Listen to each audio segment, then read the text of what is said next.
नमस्कार मित्रों, राधे राधे। वैदिक कल्चर में आपका स्वागत है। आज आपको एक ऐसे रहस्य के बारे में बताने वाले हैं जो कि शायद ही आपको पता हो। मित्रों, आज हम आपको बताने वाले हैं कि शनि का प्रभाव किन किन उपायों से खत्म होता है।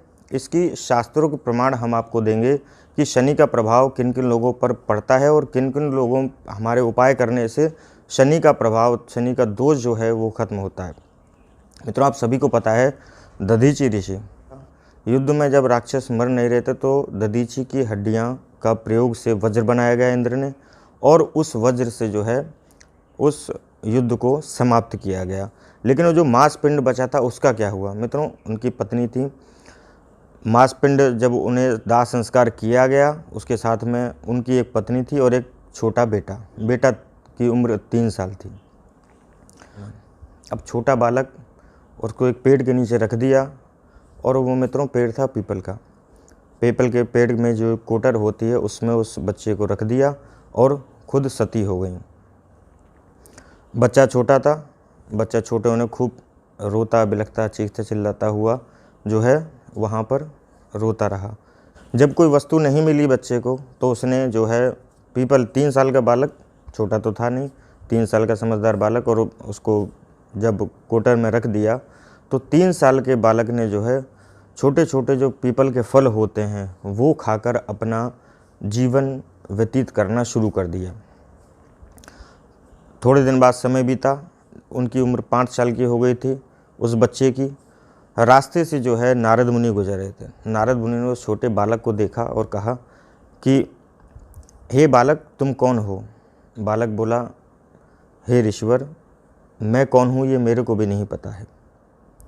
तब जब नहीं पता तो नारद जी ने आंखें बंद करके ध्यान लगा कर देखा, और नारद जी ने देखा कि वो छोटा बालक एक देवताओं के युद्ध में जिसने अपनी अस्थियों तक को दान में दे दिया था, वैसे महादानी दधीचि ऋषि का बालक है। यह देखकर नारद जी महाराज बहुत प्रसन्न हुए और उस बच्चे को बोले कि आज से तुम्हारा मैं नाम रख देता हूँ। पीपल के पेड़ के नीचे रहने की वजह से उन बच्चे का नाम नारद जी ने पिप्पलाद रख दिया, और पूछा कि मेरे पिता की मृत्यु का कारण क्या है। नारद जी से पूछा। नारद ने कहा, तुम्हारी पिता की मृत्यु का कारण शनि की महादशा है। और बोले, मेरा छोटी उम्र में माँ को छोड़कर चले जाना और इस पेड़ के नीचे जीवन व्यतीत करने का भी कारण क्या है?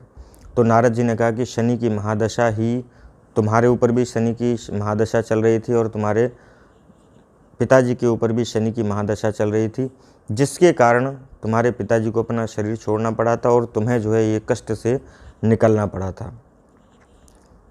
पिप्पलाद बहुत ही गुस्से में आए और उन्होंने साधना शुरू कर दी ब्रह्मा जी की।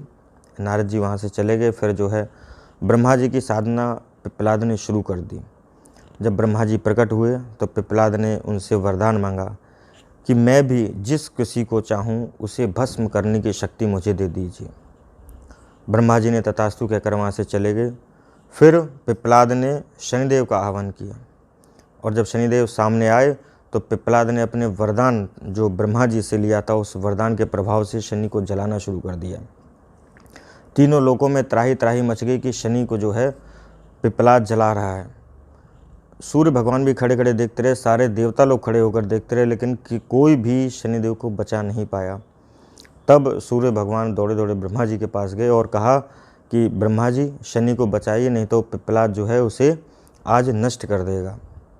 ब्रह्मा जी पिप्पलाद के सामने प्रकट हुए और ब्रह्मा जी ने बहुत समझाया, और समझाने के बाद बोला, इस एक वरदान के बदले और शनि को छोड़ने के लिए मैं तुम्हें 2 वरदान दूंगा।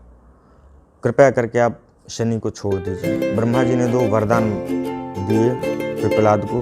तो पिप्पलाद ने जो पहला वरदान मांगा वो ये था कि 5 वर्ष की आयु तक के बालक पर शनि का कोई प्रभाव नहीं होगा, और उसकी कुंडली में शनि जो है 5 वर्ष के बालक की कुंडली में शनि निष्क्रिय हो जाएगा।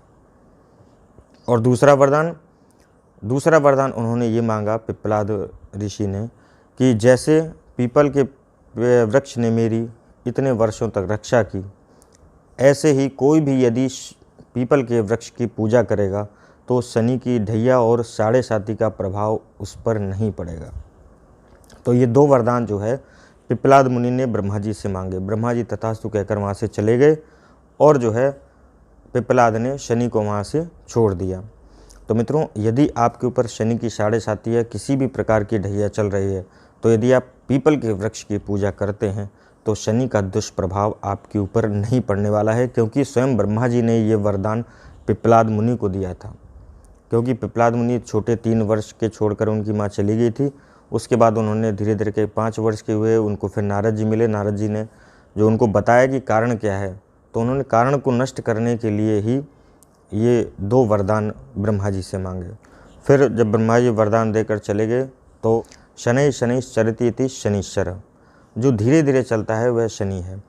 क्योंकि पैर में चोट लगने के कारण, पैर टूटने के कारण शनिदेव की गति धीमी हो गई। पहले मित्रों शनि बहुत तेज़ चलते थे, लेकिन जब से पिप्पलाद ने उनके पैरों पर अपना दंड का प्रहार किया था, उसके बाद से शनि धीरे धीरे चलने लगे हैं। और शनि को उन्होंने अपने तप के प्रभाव से जलाया था, उसके कारण शनि काले हो गए, जिसके कि आज हम कहते हैं कि शनि जो है काले हैं और जो है शनि धीरे धीरे चलते हैं। उसका मुख्य कारण यही है कि पिप्पलाद ने शनि को जब अपनी नेत्र रूपी अग्नि से जलाने लगे तो शनि काले हो गए। और उसके बाद जब उन्होंने ब्रह्मा जी से वरदान लेकर छोड़ने को कहा, लेकिन उन्होंने अपने ब्रह्मदंड के प्रहार से शनिदेव का पैर विक्षिप्त कर दिया, जिसके कारण शनि आज धीरे धीरे आगे चलकर पिप्पलाद ऋषि ने प्रश्न उपनिषद की रचना की। प्रश्न उपनिषद की रचना बहुत बड़ा ग्रंथ है, जिसमें हर प्रश्न का उत्तर आपको उसमें अवश्य मिलेगा। तो ये थी मित्रों शनि से जुड़ी कुछ महत्वपूर्ण जानकारी आपको अच्छी लगती है, जानकारी से भरपूर लगती है, तो अपने दोस्तों मित्रों के बीच में शेयर करना बिल्कुल भी ना भूलें। क्योंकि मित्रों शेयर करने में आपके पैसे नहीं लगते हैं। जानकारी यदि किसी के पास जाती है तो हो सकता है किसी न किसी को आपकी जानकारी से लाभ हो जाए। क्योंकि यदि शनि की साढ़े साती और ढैया से परेशान है, तो यदि आपने वो वीडियो भेज दिया और वो देख लेता है, तो यदि वह पीपल के वृक्ष की पूजा प्रारंभ कर देता है, तो निश्चित रूप से शनि की ढैया और साढ़े साती का प्रभाव उसके ऊपर नहीं होगा। तो आज के लिए मित्रों वैसे